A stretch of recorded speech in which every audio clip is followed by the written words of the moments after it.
récord y es pasar cinética de la forma más fácil posible. ¿Copiaron? Ya. La premura nuestra es porque el primero es feriado. A diferencia del otro curso que no va a tener feriado, pero bueno, es lo que hay. No nos podemos quejar. ¿Ya? Póngame atención. Yo el otro día hablé de cinética y alguien me dijo, ¿podría partir de nuevo? Porque quedamos medios mal. Quiero que entendamos lo siguiente. Muy rápido. Esto yo lo voy a hacer súper simple. Es una reacción química de A a B, donde participa una enzima, que es E. Entonces, ¿qué es lo que es la cinética? La cinética lo que estudia, en el fondo, o sea, esta reacción química la podemos describir de la siguiente manera. Podemos decir que A se une a la enzima y forma un complejo AE. Eso no está en las clases, es de mi cosecha. ¿Ya? Ese complejo AE es el que va a generar, para que quede más claro, lo voy a poner al revés. E más B. Si ustedes se fijan, si ustedes borran esto, no lo borren, pero para que lo entiendan, yo estoy haciendo exactamente esto mismo. Con la única diferencia es que estoy incluyendo la enzima. Enzima que entra al complejo y que después sale del complejo. Por lo tanto, la reacción me da A para dar B. Esto, si ustedes lo piensan, sucede así.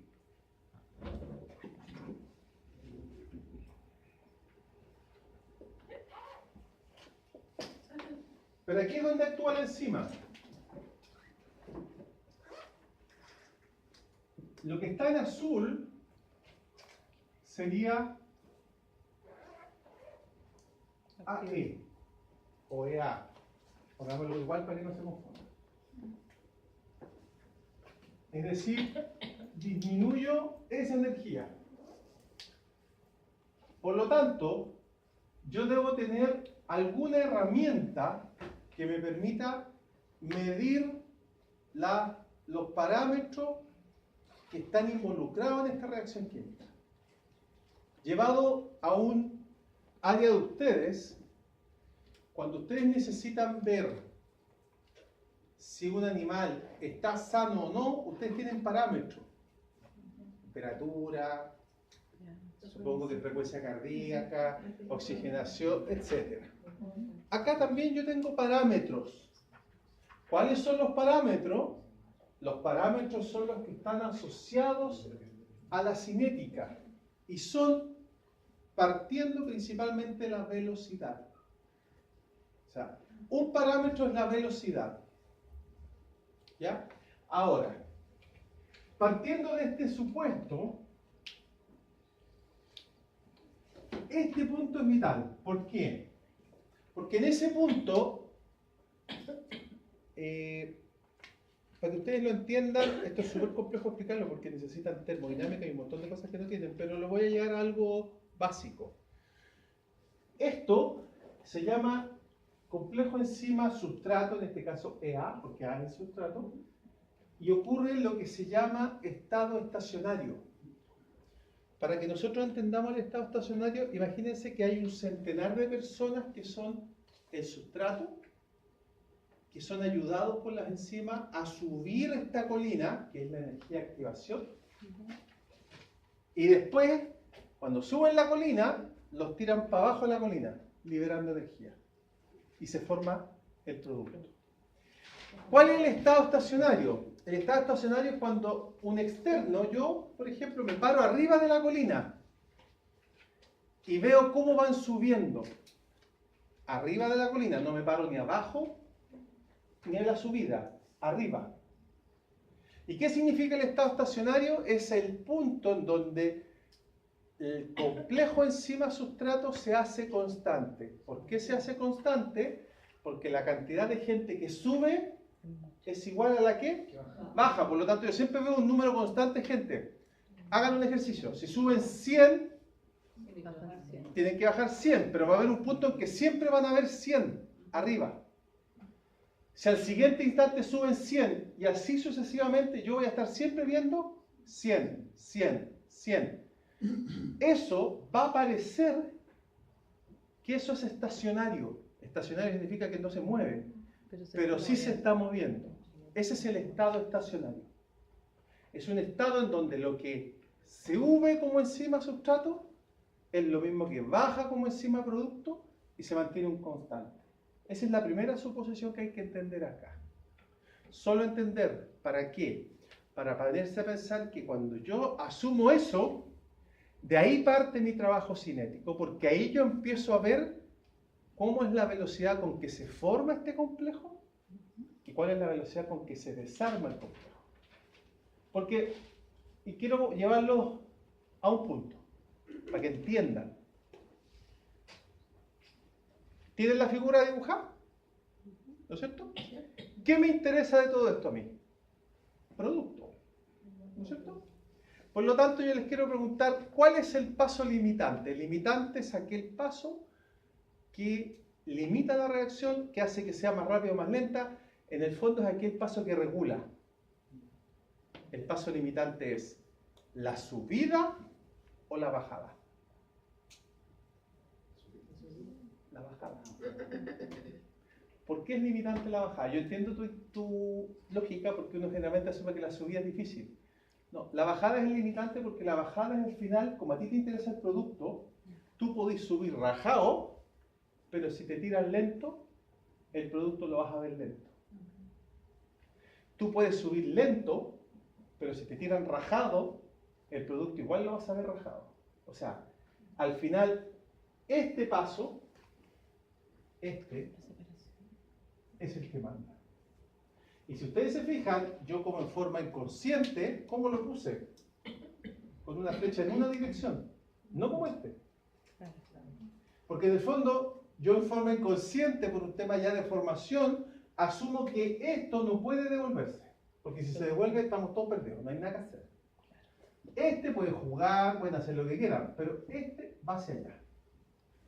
Dicho eso, uno hace un supuesto de trabajar en este estado y hace un supuesto matemático en donde se empiezan a juntar muchas constantes que son estas. Ojo, este es un trabajo matemático que yo no voy a hacer ni tengo pensado hacer con ustedes. Y llego a esta ecuación.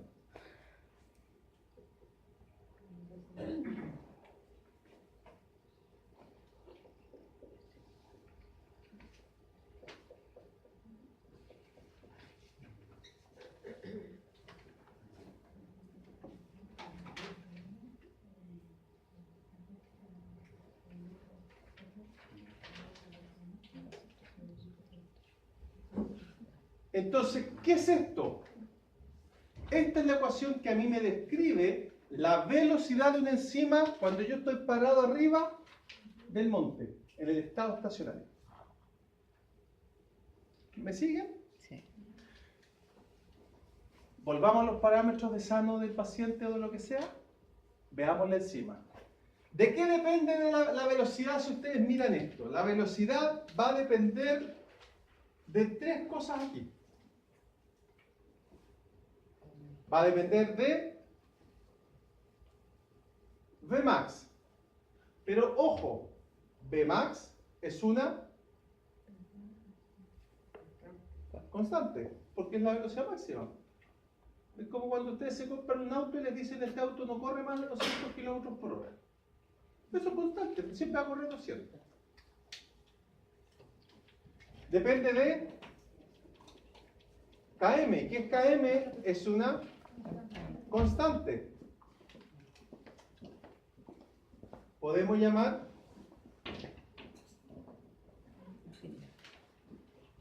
de afinidad, por ahora. ¿Y de qué depende? De la concentración de sustrato. Y eso sí no es constante. Entonces, ¿qué les estoy diciendo con esto? Les estoy diciendo que en el fondo, cuando ustedes le entregan a una enzima y la colocan, les entregan a ustedes, y ustedes colocan esa enzima en un ensayo, como lo hicimos el otro día en el laboratorio, el único factor que puede hacer incidir en condiciones normales, que ella cambie acelere y veamos mayor velocidad, es la cantidad de sustrato. Y yo le doy. Mientras más sustrato, más velocidad. Pero Todavía no llego hasta ahí. Tranquila. Mientras menos sustrato, menos velocidad. Pero eso, como usted se me adelantó, no es eterno. ¿Por qué no es eterno? Porque ahora ustedes tienen que ponerse en el otro lugar y situarse en esta situación. Imagínense que ustedes tienen un vaso, esto lo voy a hacer súper simple para que lo entiendan, y yo tengo 5 enzimas. Vamos a dibujar 6 para que no sea tan complicado, de número, digamos.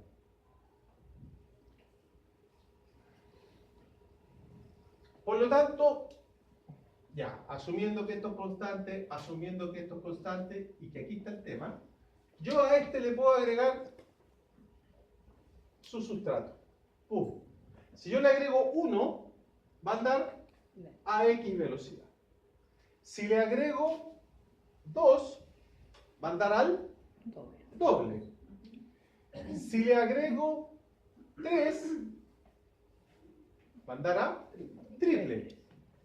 ¿Qué pasa si le agrego 7? Aumenta la velocidad. ¿Ah? va a andar a 6. Va a andar a 6.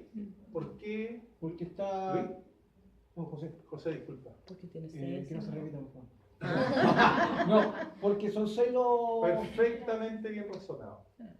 Ahí cuando usted dijo se satura. La enzima se satura porque yo tengo 6 sitios activos disponibles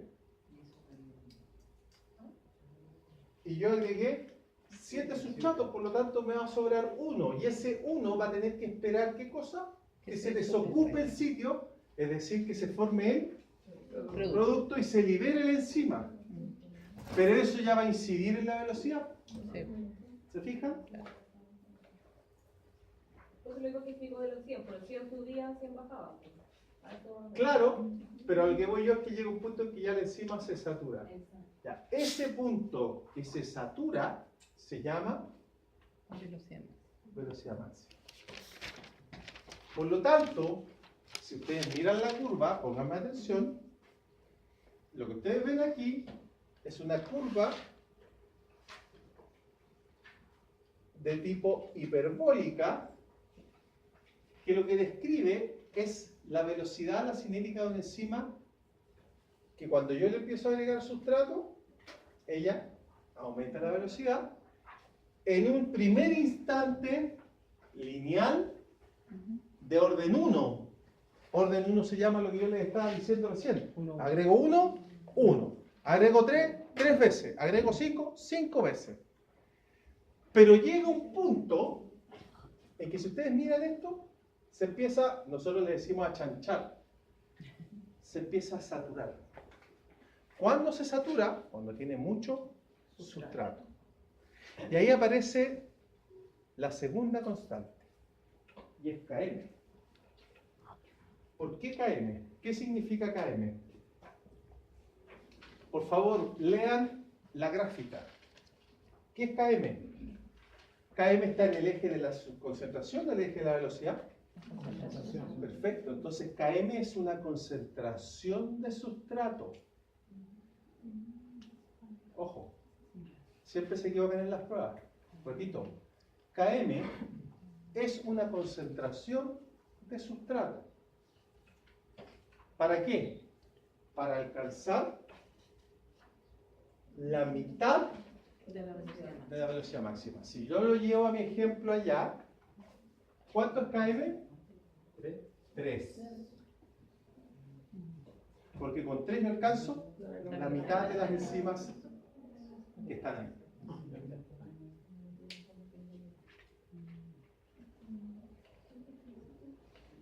Ahora, ¿por qué esa afinidad? ¿Por qué yo lo puse entre paréntesis afinidad?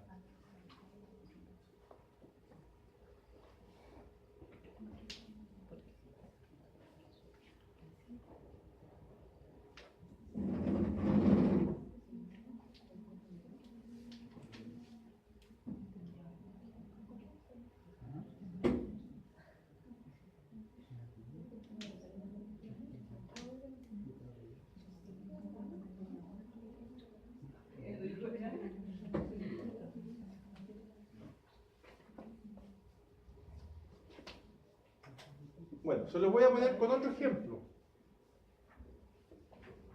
Miren, esto se entiende generalmente con ejemplos fisiológicos.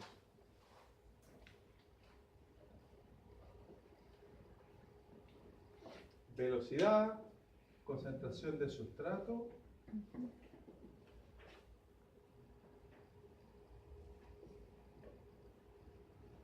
Esta es la exoquinasa músculo y esta es la glucoquinasa hepática.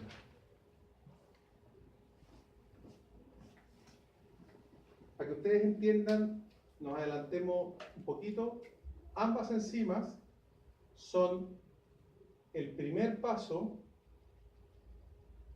en la obtención de ATP a partir de glucosa. Es decir, son claves para obtener energía. Entonces, si yo les pregunto a ustedes por el gráfico, ni siquiera les puse valores, ojo. ¿Qué ven?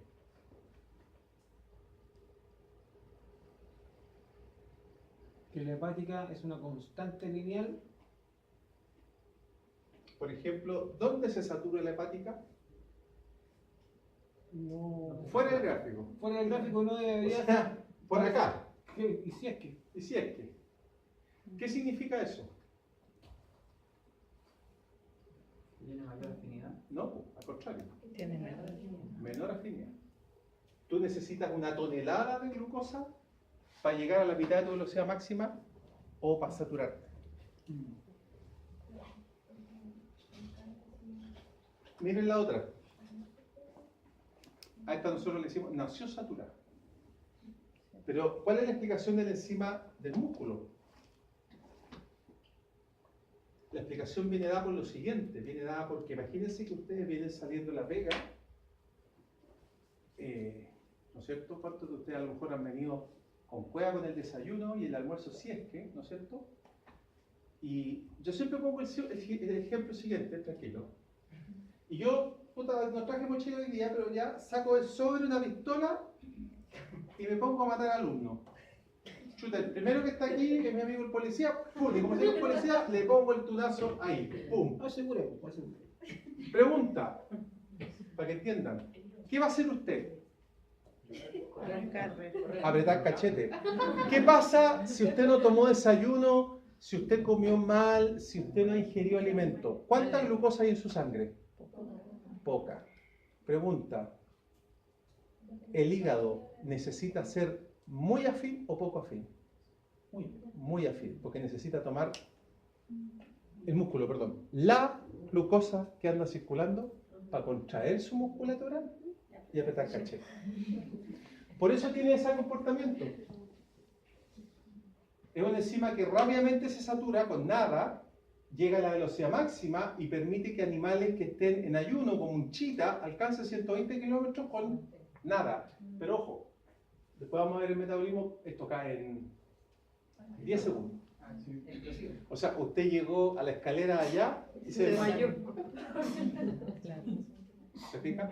Por eso, tú lo has vivido. Estas cosas, o muchos de ustedes, todos los que hemos tenido cosas adrenérgicas, Las cosas adrenérgicas son de instantes, muy cortas, no son eternas. Yo no puedo correr de aquí a la Plaza Italia como un chita, ni nadie puede. 2 cuadras. Siempre. Dejémoslo en media. Siempre. ¿Se fijan? Entonces, ahí ustedes tienen dos enzimas que son, ellas son medias hermanas, por si acaso, por eso las pongo, ¿no? Si uno pusiera enzimas totalmente distintas, está haciendo trampa. Estas son medias hermanas. Después les voy a explicar eso. Y si ustedes miran las gráficas, ¿cuál es más afín? Lejos esta. Porque esta, cuando ya está saturada, esta recién está... Esto, ¿saben cómo lo tienen que mirar? Para que lo entiendan. Pónganse un punto. Cualquiera. Elijan, díganme stop. Stop. Perfecto. Nos vamos a poner aquí. O sea, a esa concentración de sustrato, esta enzima tiene esa velocidad. Mire, arbitrariamente le voy a poner 1. Y la otra, si uno saca la diferencia, son prácticamente 4 veces. A la misma concentración de sustrato. 4 veces más. 4 veces más. O sea, la hexoquinasa es 4 veces más eficiente y mucho más afín que la glucoquinasa. Pero está correcto eso, porque desde el fondo esta trabaja en el fondo cuando ustedes están echados viendo tele comiendo. Entonces el torrente de glucosa que echa es gigantesco. Mientras que esta está durmiendo. Ahí. ¿Se fijan? Ahí están dos parámetros importantes. ¿Lo ven? ¿Mejor ahora? ¿Sí? Ya. Entonces, ¿qué quiero que vean con esto? Quiero que vean en el fondo que si ustedes me preguntan a mí, volviendo a esta enzima, imagínense que tienen la misma velocidad máxima. ¿Con cuál enzima se quedan ustedes a la hora de decidir? Con la hexoquinasa. Pero pregunta, ¿qué es lo que tienen distinto? El KM. Entonces, ¿a dónde quiero llegar con esto? Que si ustedes tuviesen que tomar una decisión sobre cuál de las características o de estas constantes es la más importante, lejos,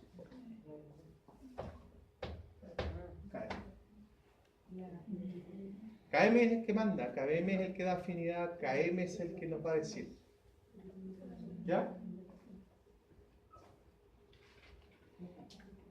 Bueno, eso es lo que yo hablé recién. Y ahí está lo que hemos conversado.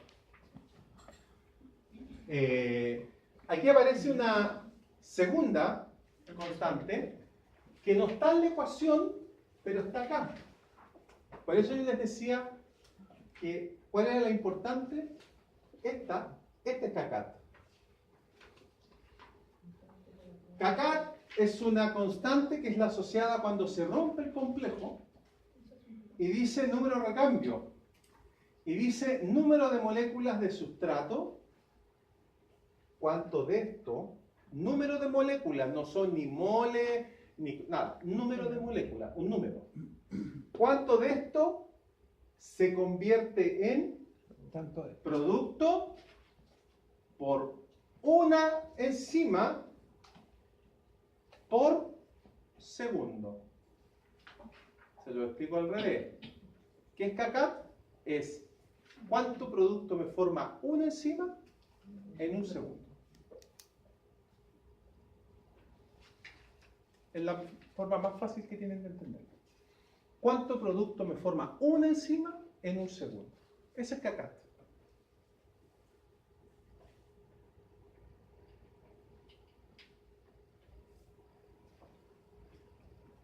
Vuelvo a insistir.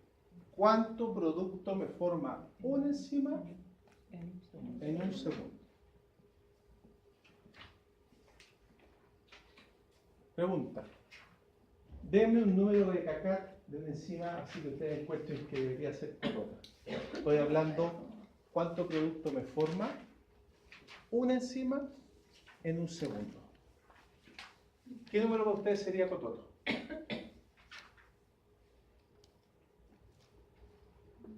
Tírenme un número. 8 por 10 elevado a la... 12.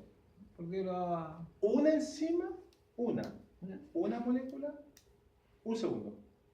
¿Te parece 8 por 10 a la 12? Uno. ¿Mucho? No sé, pues dime tú cómo. No sé, yo creo que sí. O sea, si está por tirar el número. Es que depende, yo creo que depende de la enzima, depende Por de lo supuesto. que va a depender de, o sea, Por supuesto. de lo que estábamos viendo recién en el gráfico. Ahí está, pues. Miren abajo. Esta es la más con caca más gigante. 40 millones. Es decir, la catalasa transforma 40 millones de sustratos en producto, una enzima, en un segundo. O sea, un segundo, 40 millones, otro 40 millones, así. Una enzima, imagínense, tienen miles, millones de enzimas. ¿Qué hace la catalasa? Obviamente no lo saben. Buen punto.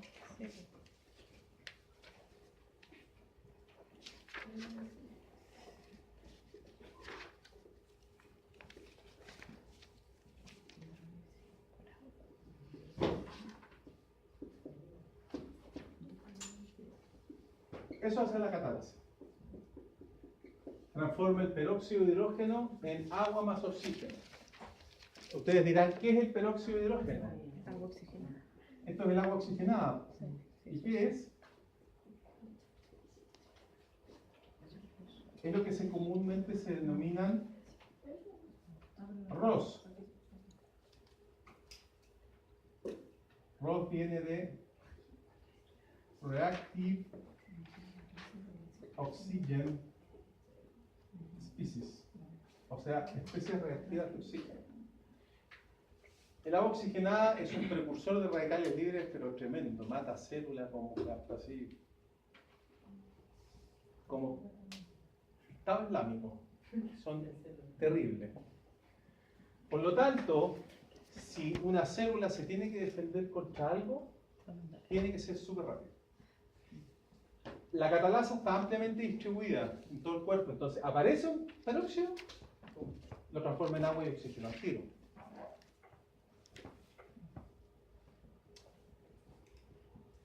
Ustedes que son del área, ¿nunca han visto esto? Ustedes lo han visto 300, 1800 veces esto. Al aplicarlo en piel o alguna herida, inmediatamente Ustedes cuando se hace la agua oxigenada, empieza a... ahí está la catalasa. Eso es lo que ustedes hacen cuando agregan agua oxigenada. ¿Y por qué funcionaba como un antiséptico?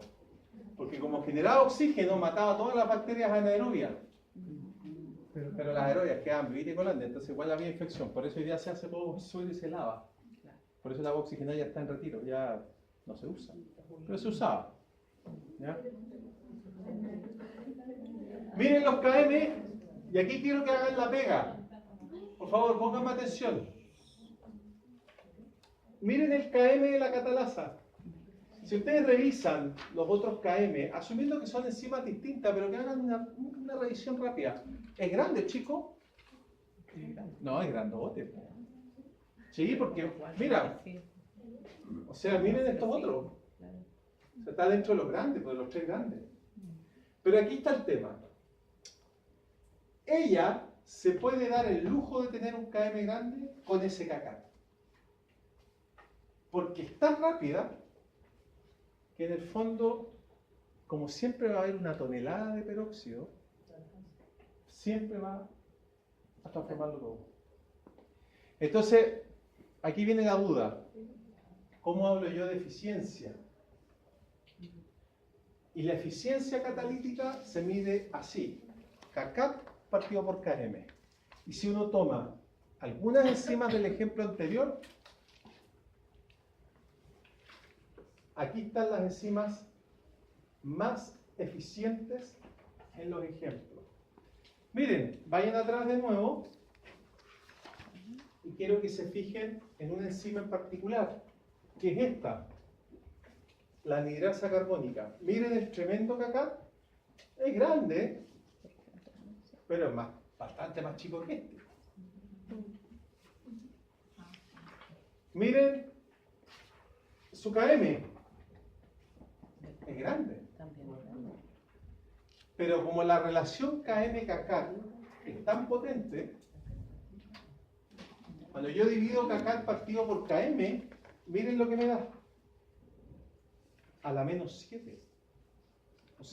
Perdón, a la 7. O sea, son 10 millones. Es un número gigantesco. ¿Qué estamos diciendo con eso? Que esta enzima, pese a que tiene un KM grande, como su cacat es tan grande, es tremendamente eficiente.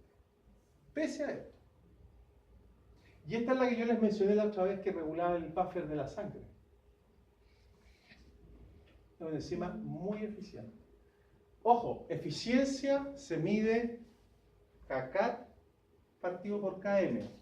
KM solo da un indicio de afinidad. Pero que yo sea muy afín no implica que sea eficiente. Son cosas distintas. ¿Por qué?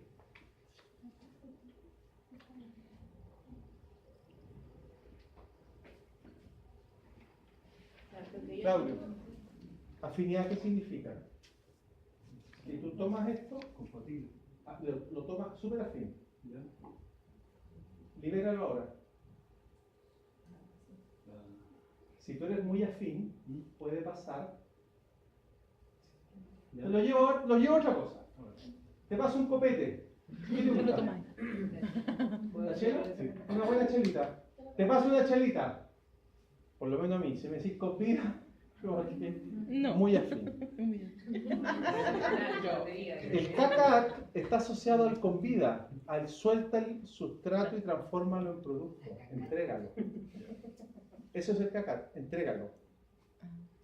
Si yo soy muy afín, corro riesgo de no entregarlo, porque lo tomo y no lo quiero soltar. Ojo con eso. Y a mí lo que me interesa, vuelvo a decir, es el producto. Pero cuando alguien no es nada de afín, no, yo quiero algo que no sea nada de afín, cosa que lo suelte, puede que ni lo agarre. Claro. Claro, entonces por eso yo necesito hacer esta división e incluir a los dos. Porque alguien me puede decir, no, yo quiero una enzima que no tenga un KM, pero cero afinidad. El día el níspero va a agarrar un sustrato. Entonces da lo mismo el cacat porque nunca lo va a tomar al sustrato, no se va a transformar nada en producto. Por eso necesitan un equilibrio. Y en general el equilibrio viene dado por enzimas que tienen una afinidad más o menos grande, pero que su cacat es gigante. O sea que así como toman, sueltan. Hay enzimas que son tremendamente afines, mucho más que esa. Por ejemplo, si ustedes se fijan, volvamos, no sé si están en el ejemplo.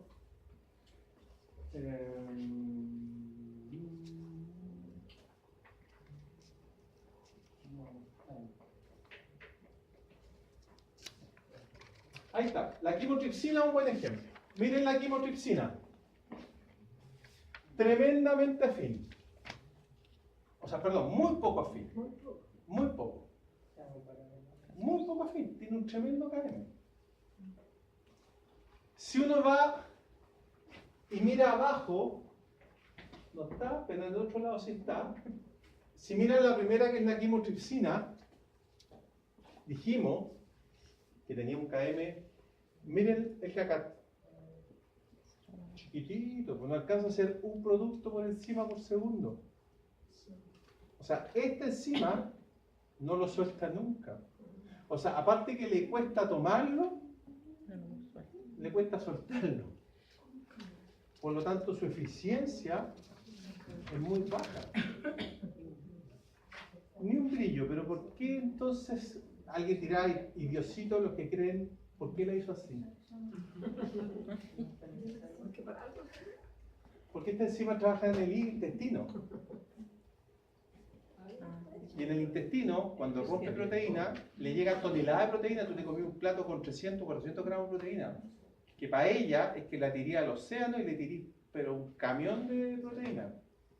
La ponía abajo y una tolva de proteína. Entonces la verdad es tanto lo que le llega que da lo mismo que sea fresco. Si para donde tire, va a agarrar. No es el caso del ejemplo que yo les di acá del músculo.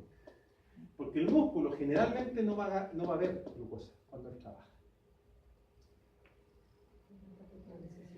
Pónganse a pensar cuándo trabaja el músculo. Cuando ustedes hacen ejercicio. La mayoría de las veces cuando hacen ejercicio no están con la guardia en punta. La concentración de glucosa plasmática dura muy poquito. Entonces, en general, el músculo trabaja con poca glucosa disponible, muy poca. Y si lo sumamos, no sé, yo siempre he pensado, nunca me ha pasado, pero si uno le sale a saltar y uno arranca, son fracciones de segundo lo que uno, y uno toma, o sea, yo creo que uno pasa a Usain Bolt, agarra velocidades, o hace cosas que uno no haría en un estado normal, digamos. Con adrenalina. Exacto, tú ves que saltan cosas o caen de lugares y siguen corriendo.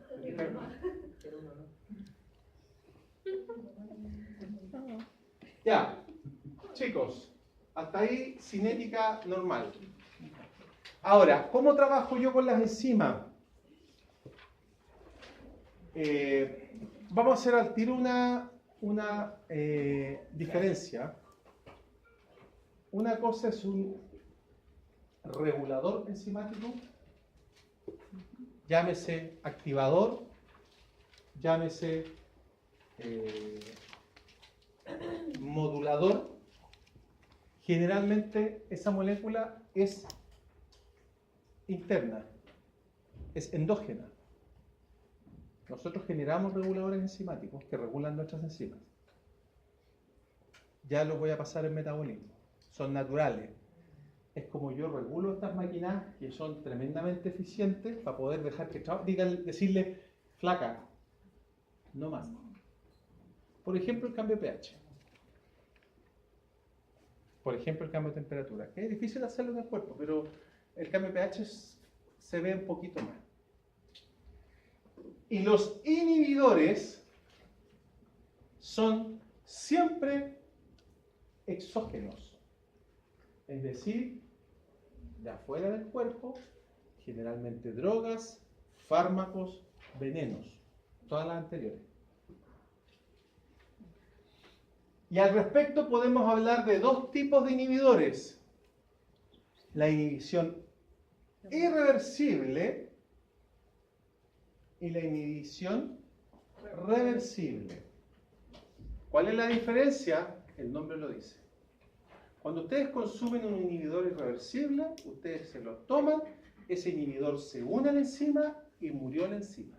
No hay cómo volver a rescatar esa enzima. No hay forma. Clásicos ejemplos.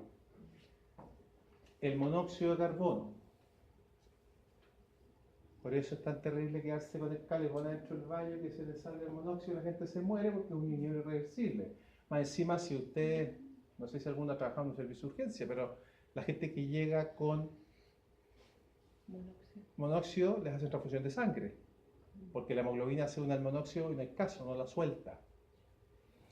Otro ejemplo de inhibidor irreversible, el cianuro, que está en boga, que está de moda. No es que esté de moda, ahora sale la noticia, la gente siempre se ha matado con el cianuro. ¿Ya? Siempre ha sido fácil obtenerlo, siempre ha sido fácil comprarlo y la gente siempre ha usado el cianuro. Históricamente, si alguien es bueno para leer historia, a los reyes los mataban con cianuro hace 1000 años atrás. ¿Ya? Otro inhibidor irreversible, el gas sarín. Sarín, con ese, muy conocido en este país en los años 70, usado por un gobernador dictatorial. ¿Ah? Un dictador. ¿Ya? Otro ejemplo de inhibidor reversible, la penicilina, un antibiótico No actúa con nosotros, actúa con la bacteria, pero para ella es un inhibidor irreversible. Y así montones, por si acaso.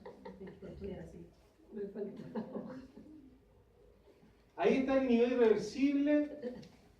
Chicos, el inhibidor irreversible se une covalentemente, es altamente tóxico y no hay vuelta atrás, modifica la enzima. Y ahí hay un detalle que está puesto en negro.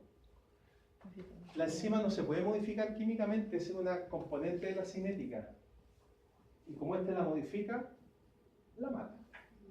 Muere. Términos prácticos. Ahí está la lista de ejemplos, algunos, hay miles. Yo les di algunos. Ahí está el sarín, ahí está el cianuro, les di la penicilina, pero hay un montón. ¿Ya?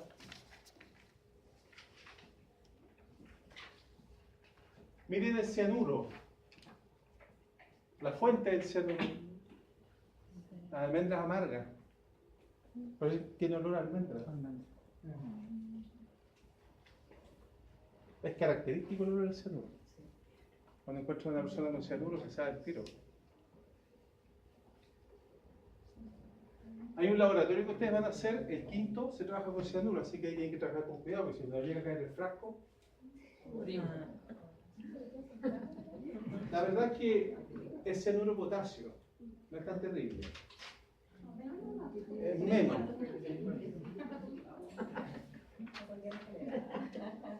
No es tan así, fíjense. Porque el problema del cianuro es el gas. Salvo que te comí el cianuro de potasio. Entonces, el que es tóxico, tremendamente tóxico, es el ácido cianhídrico. Porque el ácido expele vapores. El ácido cianhídrico es el que expele el cianuro, y esto generalmente va como vapor. Y esto no es nada. Ahora, el KCN no tiene esta condición. Pero ¿dónde está el tema? Que cuando yo me lo tomo, llega al estómago, y el estómago es ácido. Reacciona con un protón, desplaza el potasio y se transforma en ácido cianhídrico más K. Y este, adentro, lo que hace es liberar nuevamente el cianhídrico. Eso es lo que pasa. Por lo tanto,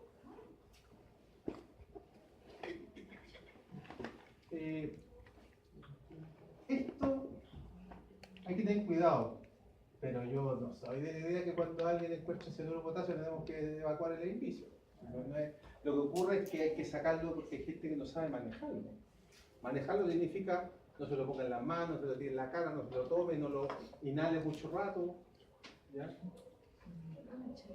A veces hablo como químico. A veces cuando llegan las cosas de urgencia, la otra vez la niña y desalojemos todo el hospital, poco menos, como que a veces se usa un poquito, se abusa un poquito el tema y hay un protocolo exacerbado por razones obvias, pero que ojo, que es distinto que el ácido cianhídrico. Pero este no es muy fácil, porque además no es fácil manejarlo, porque un ácido es un líquido, entonces no es como que yo vaya a la farmacia a comprar ácido cianhídrico. En cambio el otro sí se usa mucho. Se usa en la minería, lo usan los entomólogos, los bichólogos para matar los bichos, para hacer los insectarios. Esos bichos, esos insectarios que uno compraba en el colegio, yo hice muchos con eso en la universidad. Uno mataba a las arañas, entonces quedan todas pachurradas feas. Cuando ustedes los ven que están enteritos, ellos usan unos tubos de ensayo especiales con doble cámara que tienen cianuro de potasio en una. Uno mete los bichos y se mueren. Y quedan como vivos, pero muertos. Ah. ¿Y los conservan más encima? O sea, claro, exacto, quedan así. El proceso de composición de un bicho es distinto al de uno. Pero sí, generalmente le echan otro líquido para preservarlo, digamos, pero esa es la forma de matarlo, digamos. Pero no puede permanecer mucho el bicho Son un par de minutos, chao, fuera. Y se muere el tiro. Sí, muy rápido, porque el bicho se come el cosito además. Fíjate.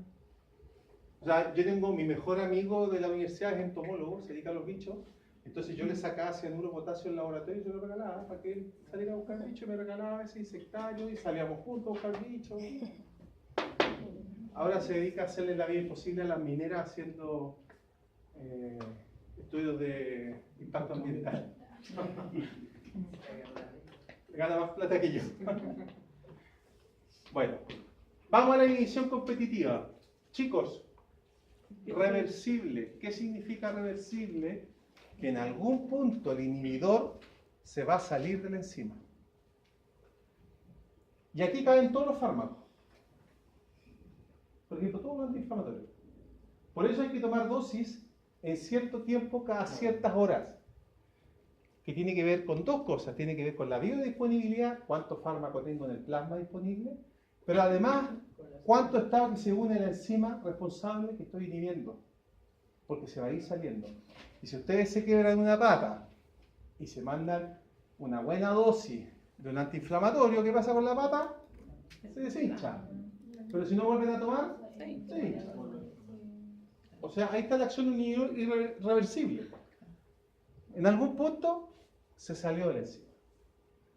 ¿Ya? Aquí hay un tipo y se llama competitiva. Por favor, los inhibidores entiéndanlos. Competitivo. ¿Qué significa competitivo? Que compito yo como inhibidor con el sustrato para unirme al sitio activo. Por lo tanto, si yo compito con el sustrato, ¿cómo tengo que ser yo con el sustrato? Igual parecido. Parecido. Esto es por lo mismo cuando alguien quiere engañar a una persona haciéndose pasar por el pololo o la polola. Que nunca se puede, pero llevado a la práctica. Tiene que oler parecido, más o menos igual. Acá es lo mismo. Tiene que ser parecido. Por lo tanto, ¿cómo se sintetizan todas las moléculas inhibidores competitivos que hay cuando uno trabaja en síntesis o en la nueva formulación de fármaco? Uno parte conociendo el principio activo que genera el problema. Conoce la molécula y uno toma la molécula y dice, le voy a sacar esto y le voy a poner esto, pero sigue siendo la misma molécula casi. Y así sucesivamente. Se va reemplazando partes de la molécula. ¿Ya? ¿Qué es lo que ocurre cuando uno mira, trabaja con un inhibidor competitivo? Fíjense lo que pasa. La velocidad máxima de la enzima se mantiene igual, pero su Km, o sea, se vuelve menos afín. El inhibidor le cambia la afinidad a la enzima. La hace menos afín.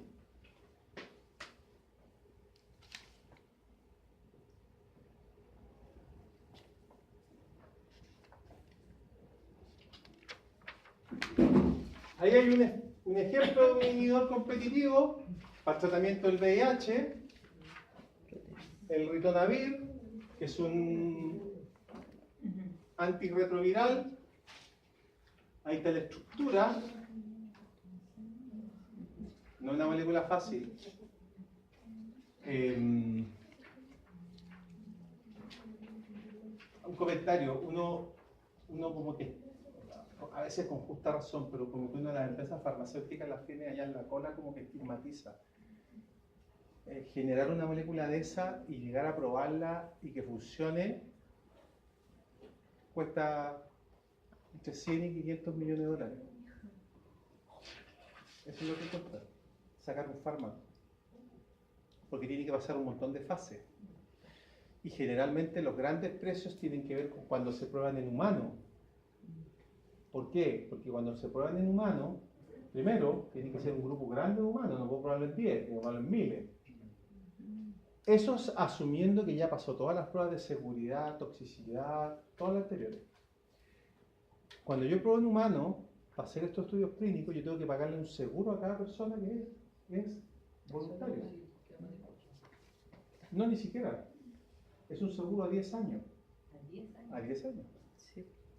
Entonces yo te digo, tómate este fármaco, probemos, y tú tienes un seguro en 10 años. Si en 10 años más te duele la espalda, tú puedes reclamarle al seguro, que puede ser producto de ese fármaco que tomaste hace 10 años que estaban probando. Entonces, los seguros son carísimos.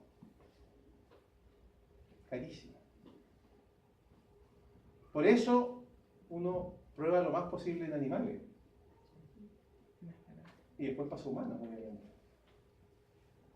¿Ya? Y sumado a eso, probablemente de cada 100 fármacos que se prueban, uno llega a probarse para uso, el resto todos se caen. Por eso el camino es largo, generalmente 15 años, y caro. Después, obviamente, ganan lucas, ¿no? Nadie lo dice que no. Pero alguien tiene que meter esas lucas, generalmente no son los países. Inhibición no competitiva, el nombre lo dice, el inhibidor no compite con el sustrato, por lo tanto no se une al sitio activo, se une en otro sitio, es distinto químicamente al sustrato, y cuando uno ve la enzima, la afinidad no cambia, pero se hace más lenta. Le disminuye la velocidad máxima. Es como que ustedes le ponen una mochila extra y le dicen que suba las escaleras con un peso extra.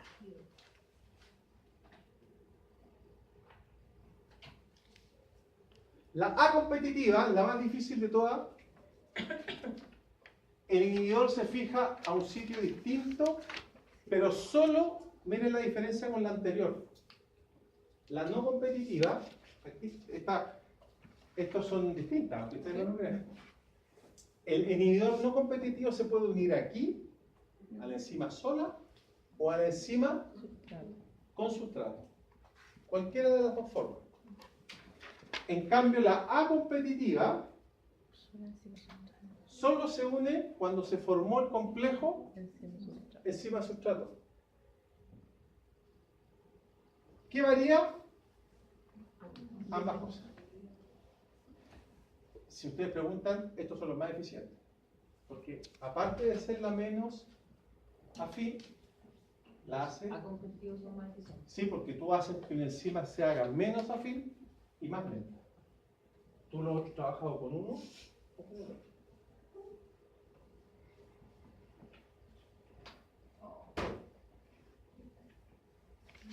Ahí tienen un ejemplo requete contra conocido. Todos los AINES, antiinflamatorios no esteroidales, trabajan sobre la COX. Hay 3 tipos de COX, aquí hay 2. COX-1, COX-2. La COX-1 está asociada generalmente a esto, mucosa estomacal, adherencia de plaqueta. La COX-1 es muy buena, la aspirina, por ejemplo. La COX-2 está asociada a fiebre, dolor e inflamación. La aspirina no funciona muy bien acá. Por eso acá se usa generalmente meloxicam, ibuprofeno, bueno, Celecosic o Celebra, que se llama. Es como el último utilizado porque además de dosis, baja dosis, 2 dosis creo que el día.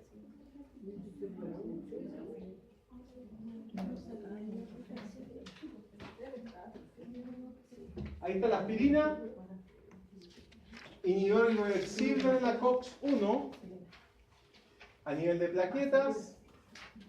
Si ustedes se fijan,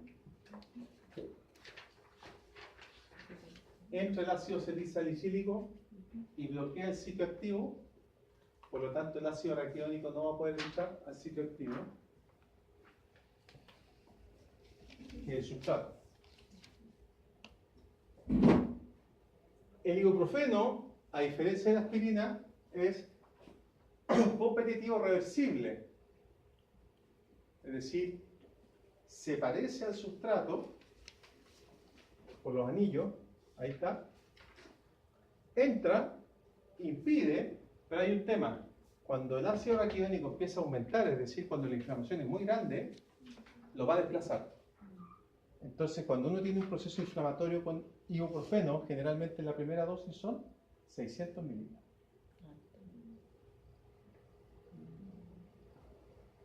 A muchos les pasa, ¿no? El primero es 600. Porque es harto.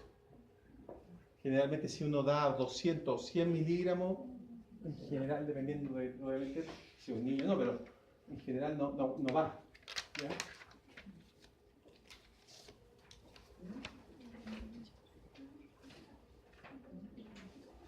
Ya.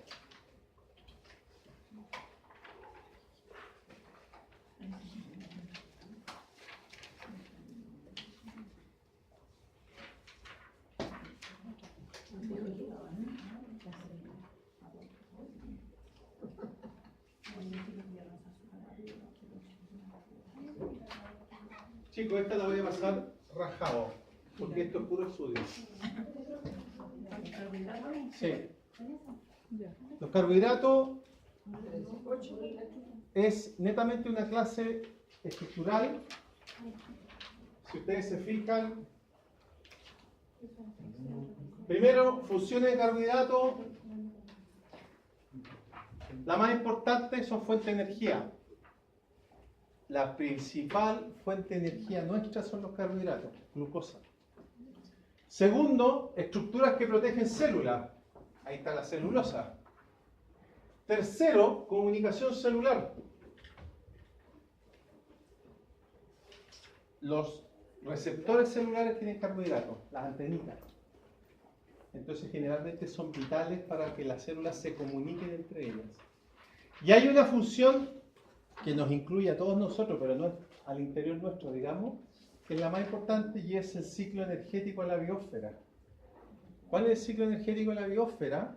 Es lo que ustedes vieron en el colegio o en biología, y es que las plantas fijan CO2, transforman ese CO2 en carbohidrato, nosotros lo obtenemos de las plantas, ese carbohidrato, transformamos nuevamente ese carbohidrato en CO2, lo tiramos de nuevo a la biosfera, las plantas toman eso y así sucesivamente. ¿Ya?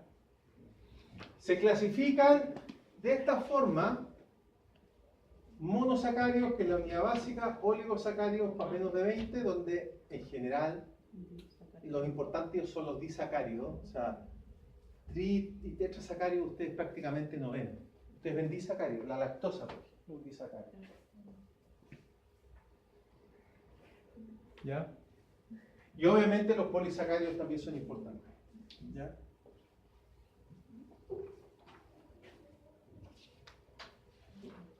Ahí está el carbohidrato más básico de 3 carbonos.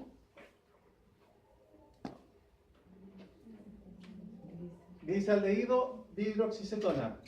Ambos son carbohidratos. Uno, un aldehído, el otro, una cetona. Los carbohidratos pueden ser aldosas o cetosas. Aldosas o cetosas. Aldosas son las que tienen el aldehído.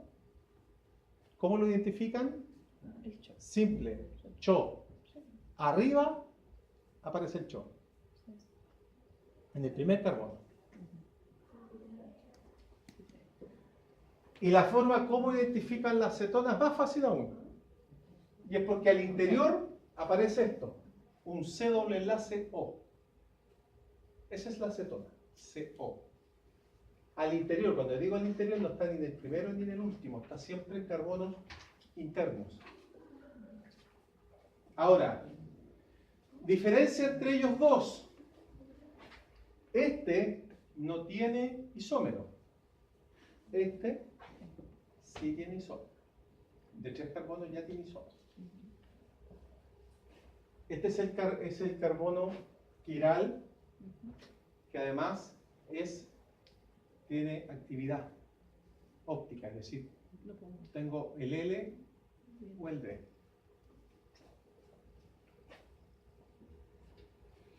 Por ejemplo, ahí están todas las aldosas conocidas. Cuando ustedes miren esto, no se asusten, porque uno mira todo esto y no se asusten. Miren, ustedes, yo les digo lo que van a ver en bioquímica. Eso, ese,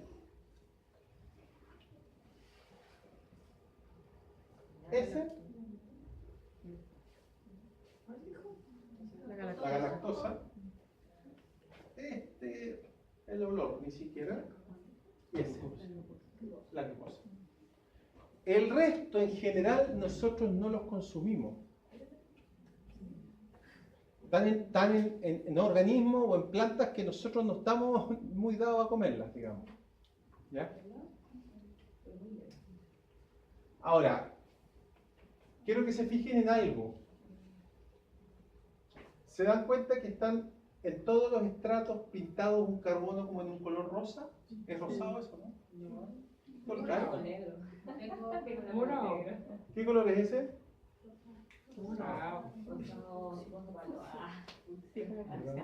Las damas que me ayuden con la policromía. Rosado no es porque antes era rosa. Fucsia, ¿no? Morado. Fusi. Fucsia. Como fusi. Y este es calipso, Gas. ¿no? Celeste. Celeste. Ya, ok. Pero más o menos. Ya, chicos, miren. Pónganme atención. Si ustedes se fijan, todas comparten la D. ¿Cómo me doy cuenta yo de eso? Por ejemplo, en esta. El OH está a la derecha. ¿Pero cuál OH? El del último carbono que trazo fue. El último. Exacto. Sí, el último.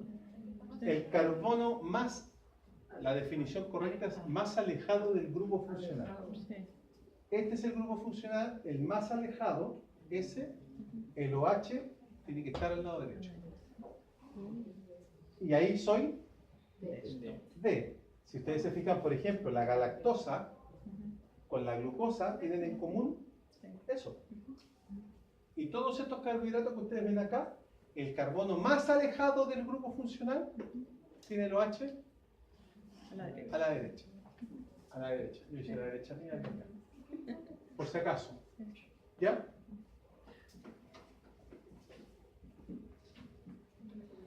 Cetosas, exactamente lo mismo.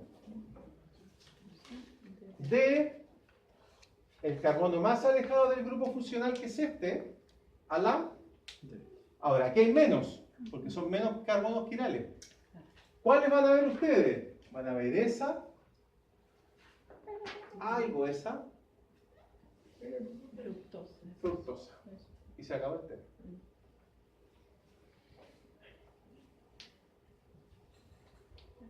Miren.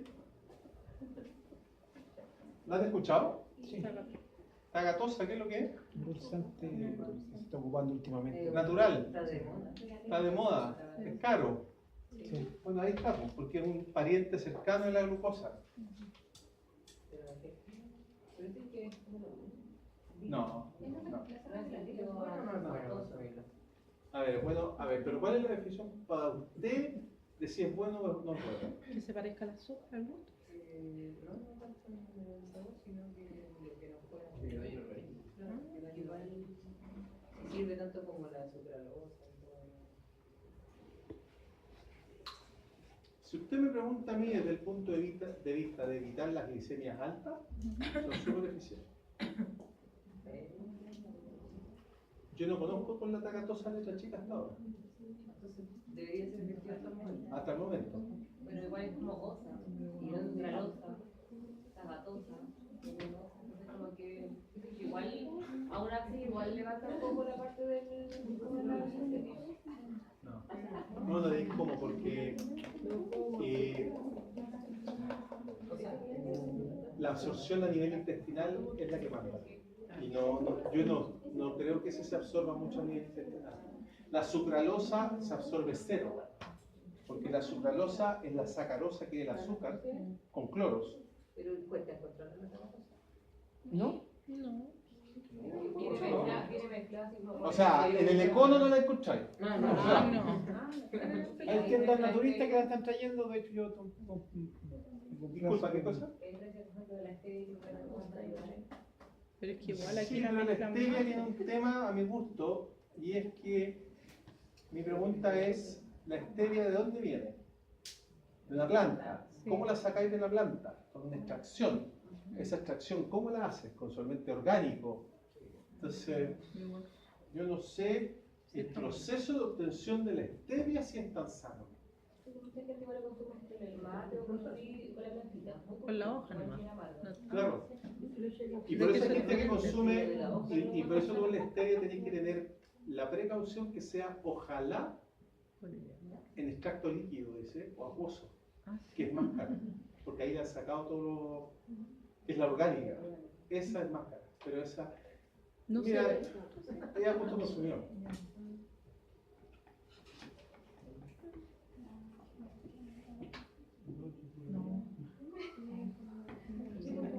Ya. Ustedes se fijan que los carbohidratos los han visto generalmente dibujados así. Sí. Ya, pónganme atención, chicos. Esto es por un tema de reactividad del carbono. En general, los carbohidratos, cuando son monosacáridos, monómeros, se ciclan. La cola tiende a morderle la cabeza al carbohidrato, es como el perro. Al revés, ¿sí? Entonces ustedes ven una estructura ciclada. Esto es súper importante que lo tengan claro. ¿Por qué es importante? Pónganse a pensar en este. Cuando ustedes ciclan, para que se ubiquen, aquí queda un oxígeno. El primer carbono de acá es el carbono 1, que era ese. ¿Ya?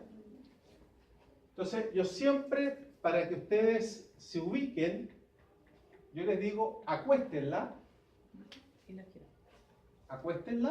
y hagan un bote con ella. Pero cuando ustedes acuestan la primera de arriba y hacen un bote,